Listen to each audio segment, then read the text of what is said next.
Hello student, welcome to Mastermind Classes. चलो friends, आज ही क्लास स्टार्ट करने से पहले यदि आपने हमारे चैनल को सब्सक्राइब नहीं किया है, प्लीज़ हमारे चैनल को सब्सक्राइब कीजिए, साथ ही बेल आइकन बटन को प्रेस कर लीजिएगा ताकि आगे आने वाली क्लासों की आपको समय समय पर नोटिफिकेशन मिलती रहे। चलो हम आज ही क्लास स्टार्ट करते हैं। आज ही क्लास के बारे में बता दूं दोस्तों, आज हम तुगलक डायनेस्टी के बारे में डिस्कस करने वाले हैं। इससे पहले कि मैं बात करूं तो इससे पहले हम खिलजी डायनेस्टी के बारे में डिस्कस कर चुके हैं। यदि आपको खिलजी डायनेस्टी देखनी है तो आपको हमारी पिछली क्लास देखनी पड़ेगी। आज ही क्लास में जो डिस्कस करेंगे, हम तुगलक डायनेस्टी के बारे में डिस्कस करेंगे, जो कि दिल्ली सल्तनत में तीसरा राजवंश था जिसने शासन किया। चलो हम इसके बारे में डिस्कस करते हैं। इसके बारे में सबसे पहले डिस्कस ये करेंगे कि तुगलक वंश में जितने भी शासक आएंगे, जितने भी रूलर आएंगे, वो हम ध्यान रखना कोरानी तुर्क होंगे। सभी शासकों की बात कर रहा हूँ मैं। कौन होंगे? सभी शासक कोरानी तुर्क होंगे। ये मैंने बता दिया आपको, कोरानी तुर्क होंगे सभी शासक।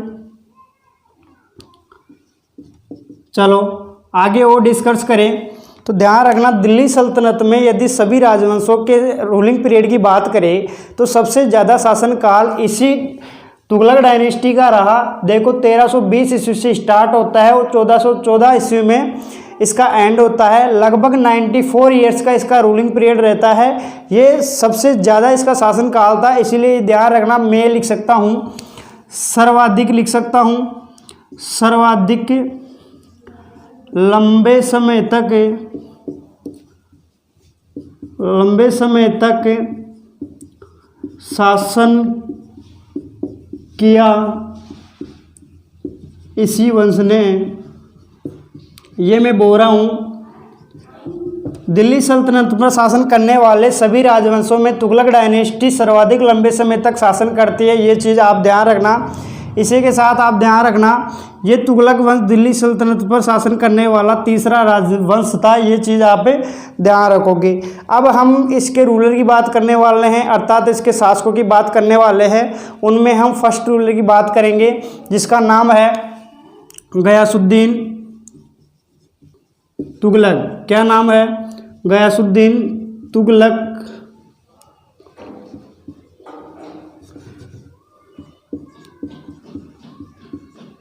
यदि इसके शासनकाल की बात करें, रूलिंग पीरियड की बात करें तो दोस्तों इसका शासनकाल 1320 ईस्वी से लेकर 1325 ईस्वी तक इसका शासनकाल रहता है। अब इसके बारे में डिस्कस करते हैं, कौन है, क्या है। सबसे पहले तो मैं वही बात करूंगा कि ये कौन है? कोरानी तुर्क। कौन है ये? कोरानी तुर्क था ये। यही बात मैंने ऊपर आपको बताया। आगे यदि मैं बात करूं इसी गयासुद्दीन तुगलक की, तो ध्यान रखना, मैंने खिलजी वंश जब आपको पढ़ाया था उस समय आपको मैंने बताया था कि 1316 ईस्वी में खिलजी वंश में एक शासक आता है, एक रूलर आता है, मुबारक शाह खिलजी। मुबारक शाह खिलजी के बारे में मैंने जब पढ़ाया था तब बताया था कि वो उत्तर पश्चिम प्रांतों का गवर्नर नियुक्त करता है। किसको? गयासुद्दीन तुगलक को। अर्थात हम कह सकते हैं कि जो गयासुद्दीन तुगलक था ये मुबारक शाह खिलजी का, क्या? मुबारक शाह खिलजी का गवर्नर था, ये हम कह सकते हैं। ये चीज़ आप ध्यान रखिएगा।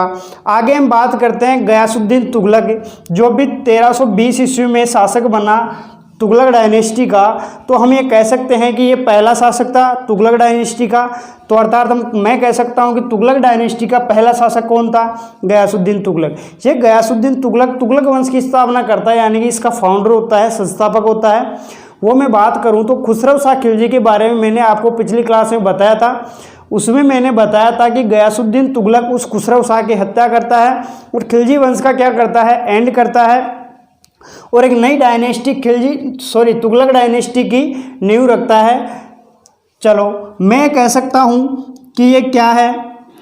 तुगलक वंश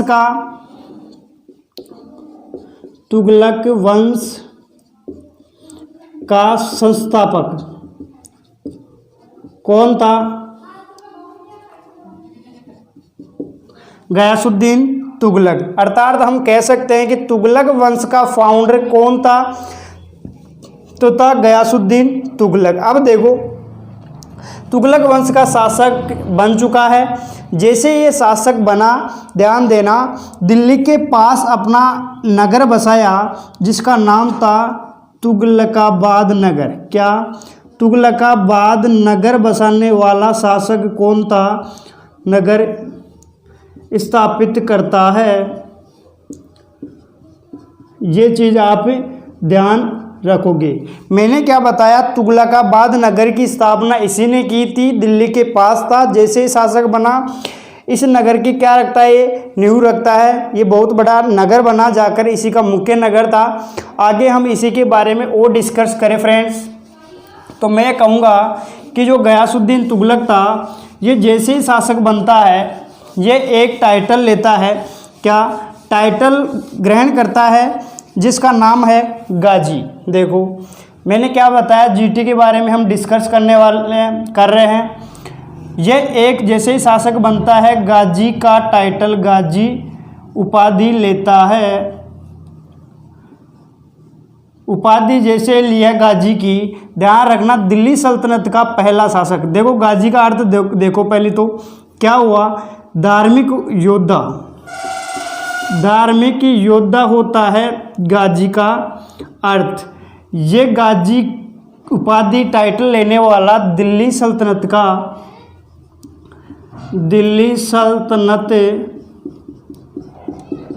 प्रथम शासक। क्या? प्रथम शासक बना कौन? गयासुद्दीन तुगलक, जिसने गाजी की उपाधि धारण की थी। अब देखो इसके बारे में और क्या खास हो सकता है। गाजी का टाइटल लेने वाला दिल्ली का प्रथम शासक बना, धार्मिक योद्धा गाजी का अर्थ होता है। अब देखो क्या इसके बारे में आगे खास हो सकता है, मैं उसके बारे में डिस्कस करने वाला हूँ। देखो एक व्यक्ति हुए जयाउद्दीन बर्नी। क्या?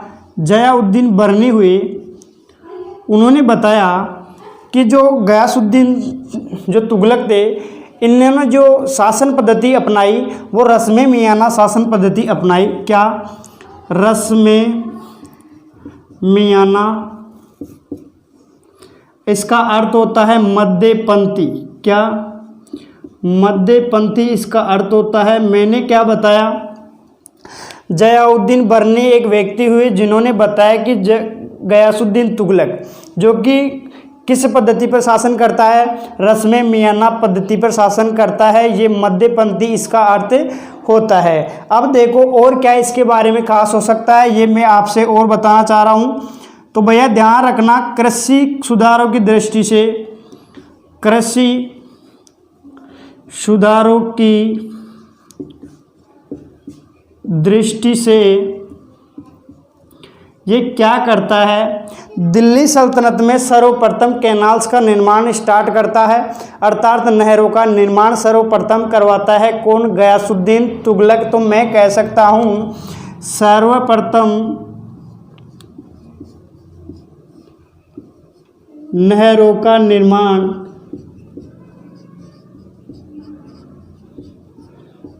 करवाया। कैनाल्स ऑफ नेटवर्क की बात करेंगे, नहरों के जाल की बात करेंगे तो फिरोज शाह तुगलक आएगा, लेकिन यदि कैनाल्स का निर्माण जो स्टार्ट किया तो तब आएगा गयासुद्दीन तुगलक। ध्यान रखना इसके बारे में। चलो हम बात करें, नहरों का निर्माण इसने स्टार्ट किया। आगे हम और इसके बारे में डिस्कस करें तो मैंने आपको एक भू राजस्व कर बताया होगा, यानी कि जो भू राजस्व होता था उनका कलेक्शन कौन किया करता है? जो भी इख्तियार होता है या गवर्नर होता है वो क्या करता है? उस भू राजस्व कर के बारे में मैंने आपको बताया होगा। एक्के के शासनकाल में, यानी कि अलाउद्दीन खिलजी ने इस कर को 25% से बढ़ाकर 50% कर दिया था, यानी कि अब 1/2 कर लेने लग गया है कौन? अलाउद्दीन खिलजी। लेकिन उस भू राजस्व कर में चेंज करते हुए ये गयासुद्दीन तुगलक क्या करता है? कृषकों के हित में, यानी कि किसानों के हित में इस कर को कम कर देता है और घटाकर भैया भू राजस्व, क्या? भू राजस्व कर को घटाकर 1/10 कर देता है। ये बात भैया मैंने आपको बताई कि जो भू राजस्व कर चला करता था, अलाउद्दीन खिलजी ने धन प्राप्ति की दृष्टि से इसे फिर 25% से बढ़ाकर क्या किया, 50% यानी कि 1/2 उसको कर दिया गया था। मैं ये कहना चाह रहा हूँ कि गयासुद्दीन तुगलक उस भू राजस्व कर में चेंज करते हुए क्या करता है, इस भू राजस्व को क्या कर देता है, 1/10 कर देता है। इसका मतलब 10% भू राजस्व कर लिया जाएगा। ये आप ध्यान रखना, इसने राहत दी है किसको, किसानों को। लेकिन अब देखो इसने क्या बोल दिया, जब भी भू राजस्व कलेक्शन किया जाता था उस समय ये कठोरता दिखाई जाती थी कि जो मैंने ये 1/10 किया है, इनमें से आपको जो एक हिस्सा देना पड़ेगा 10 में से, वो मुझे देना ही देना पड़ेगा। इसमें किसी प्रकार की छूट नहीं दी जा सकती आपको, ये तो आपको किसी भी हालत में दिया जाना तय है। तो इसका मतलब क्या हुआ कि इसने कम तो किया लेकिन कठोरता दिखाई गई। ये चीज़ मैंने आपको बताई। इसके बाद यदि इसी के बारे में और डिस्कस करें, ये काफ़ी इम्पोर्टेंट था भू राजस्व कर। मैंने अब तक आपको क्या बताया, मैंने आपको बताया कि यदि हम तुगलक डायनेस्टी की बात करें तो इसका फाउंडर कौन हुआ, अर्थात संस्थापक कौन हुआ, तो वो हुआ गयासुद्दीन तुगलक। कैनाल्स के निर्माण के स्टार्ट की बात करें तो गयासुद्दीन तुगलक, जो कि तुगलक वंश का क्या था, शासक, वो कैनाल्स का निर्माण स्टार्ट करता है। दिल्ली सल्तनत में पहला वो शासक होता है। बात करें गाजी की उपाधि ग्रहण करने वाले व्यक्ति की, तो वो गयासुद्दीन तुगलक थे, जो दिल्ली सल्तनत में सबसे पहले गाजी की उपाधि ग्रहण करते हैं। और मैंने क्या खास बताया, ये कौन थे, कोरानी तुर्क हुआ करते थे। जयाउद्दीन बर्नी ने इनके बारे में लिखा है। वैसे ध्यान रखना, जयाउद्दीन बर्नी दिल्ली सल्तनत पर 7 सुल्तानों का काल देखकर गया था, ये कहा जाता है इतिहासकारों के द्वारा। और जो इसका सर्वाधिक जो अटैचमेंट रहा, ज़्यादा संबंध रहा गहरा, वो आगे मोहम्मद बिन तुगलक के शासनकाल में ये परमानेंट रहा था, इसीलिए उसका समकालीन उसे माना जाता है। कई बार अलाउद्दीन खिलजी का समकालीन भी इसे मान लिया जाता है, लेकिन वो अलग अलग है, उससे हमें को कोई फ़र्क नहीं पड़ने वाला है। हम आगे डिस्कस करने वाले हैं गयासुद्दीन तुगलक के बारे में। इधर ये दिल्ली में बैठा हुआ है, क्या, दिल्ली में। अब देखो, जब मैंने खुसरो शाह खिलजी के बारे में बताया था, अर्थात जब खिलजी डायनेस्टी के बारे में हम जो एंड कर रहे थे, उस समय हमने देखा कि खुसरो शाह खिलजी एक व्यक्ति हुए निजामुद्दीन औलिया, क्या, निजामुद्दीन औलिया के बारे में मैंने आपको बताया था। ये एक सूफी संत हुआ करते थे। भैया खुसरो शाह ने क्या, मैं खुसरो शाह की बात कर रहा हूँ, खुसरो शाह ने क्या किया, इसको 5 लाख टका भेंट किया था। कितना, 5 लाख टका। ये टका क्या है, इसका जिक्र भी मैंने जब आपको स्लेव डायनेस्टी पढ़ाया था, अर्थात गुलाम वंश पढ़ाया था, उस समय मैंने इल्तुतमिश के बारे में बताया होगा कि शुद्ध अरबी सिक्के दिल्ली सल्तनत में जारी करने वाला कौन था, तो वो था इल्तुतमिश, जिसने टका और जीतल 2 प्रकार के सिक्के, शुद्ध अरबी सिक्के जारी किए थे। टका चांदी का हुआ करता था, जीतल कॉपर तांबा का हुआ करता था। भैया इनका लगभग जो वजन था 175 ग्राम के लगभग बताया गया था। ये 5 लाख टका भेंट करता है खुसरो शाह निजामुद्दीन औलिया को। ये बात दिल्ली में बैठे हुए जीटी को पसंद नहीं आई भैया, ये इससे 5 लाख टका लेना चाहता है। अब देखो, मैंने बताया खुसरो शाह का, पिछली क्लास में बताया था, खुसरो शाह का जो हत्या की खुसरो शाह की गयासुद्दीन तुगलक ने की थी। इसके बाद दोनों के बीच अनबन हो गई। क्या हो गई भैया, दोनों के बीच अनबन हो गई। अब देखो, ये लेना चाहता है इससे। निजामुद्दीन औलिया बोल रहा है कि दान में ली हुई चीज़ें वापस नहीं दी जाती, ये भी जिद पे अड़ा हुआ है। दोनों दिल्ली में बैठे हुए हैं। अब जो मैं अलग स्टोरी बताने वाला हूँ इसी से संबंधित, वो देखो, इधर मैं बंगाल वाले रीजन की बात करूँगा। यहाँ का गवर्नर था बुगरा खां। कौन, बुगरा खां। इस बुगरा खां के बारे में मैंने डिस्कस किया था, कौन था, तो भैया खिलजी डायनेस्टी, स्लेव डायनेस्टी में एक शासक रूलर हुआ करते थे जिनका नाम बलबंत था। उन्होंने क्या किया था, अपना संपूर्ण साम्राज्य को 2 पार्ट्स में डिवाइड किया था। इसने पूर्वी साम्राज्य पश्चिमी साम्राज्य में डिवाइड किया। अपने पूर्वी साम्राज्य का गवर्नर बनाया बुगरा खां को, अपने पश्चिमी साम्राज्य का गवर्नर बनाया था। वो थे अपने मोहम्मद का पुत्र थे जो कि मंगोल आक्रमण में मारे गए थे। ये सब चीज़ें मैंने पिछली क्लास में आपसे डिस्कस कर ली थी। ये ध्यान रखना, बुगरा खां उसका पुत्र है, गवर्नर था जीटी के समय बंगाल का। देखो इन दोनों के बीच अनबन चल रही है। इधर है जो बुगरा खां स्वतंत्र घोषित कर लेता है, बंगाल में अपने आप को स्वतंत्र घोषित करता है। इस बात से नाराज हो जाता है कौन? गयासुद्दीन तुगलक। ये बात मैंने बताई। नाराज होकर भैया ये पहुंच गया कहाँ? बंगाल।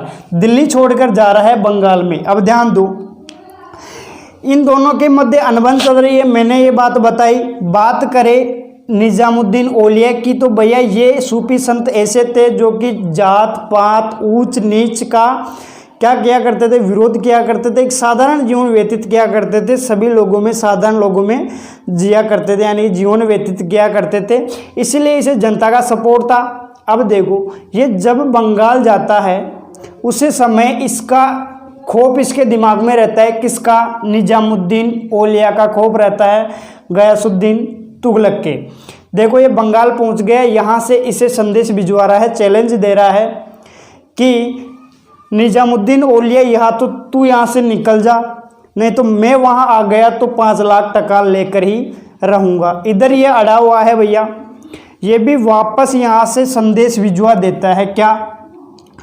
एक बात बोलता है, दिल्ली अभी दूर है। ये बात बोलता है कौन? निजामुद्दीन औलिया।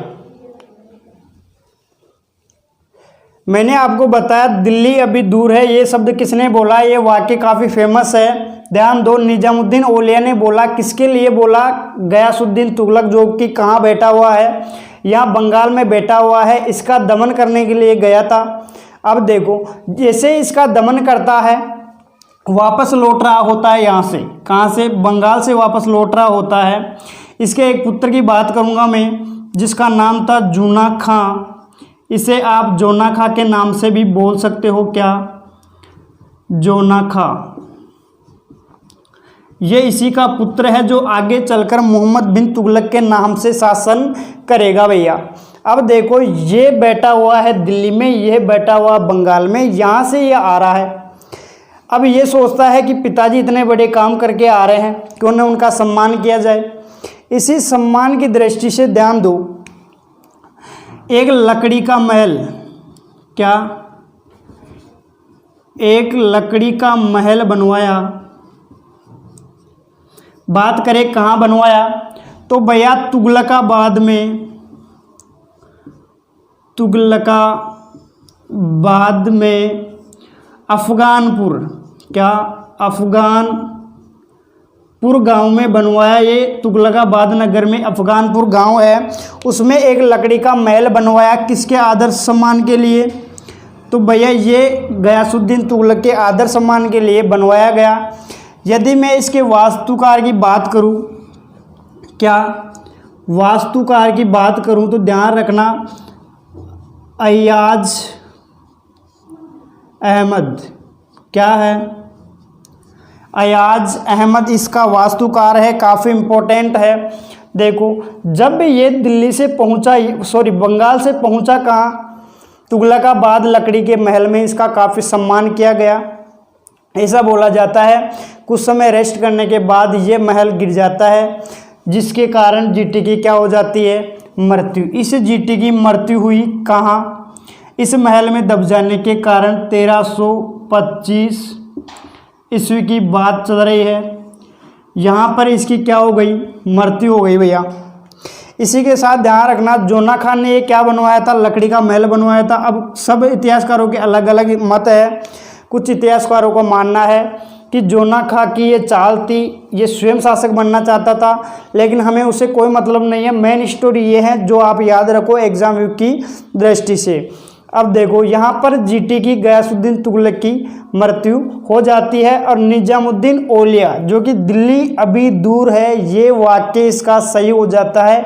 ये यहाँ तक नहीं पहुँच पाता है। देखो इस जूना खां के बारे में एक चीज़ ध्यान रखना, ये जब शासक बनेगा तब ये वारंगल दक्षिण की बात कर रहा हूँ, वारंगल और मदुरा पर क्या करेगा, अधिकार करेगा और वारंगल का नाम बदलकर सुल्तानपुर रख देगा। वो हम पढ़ेंगे इसी के शासनकाल में।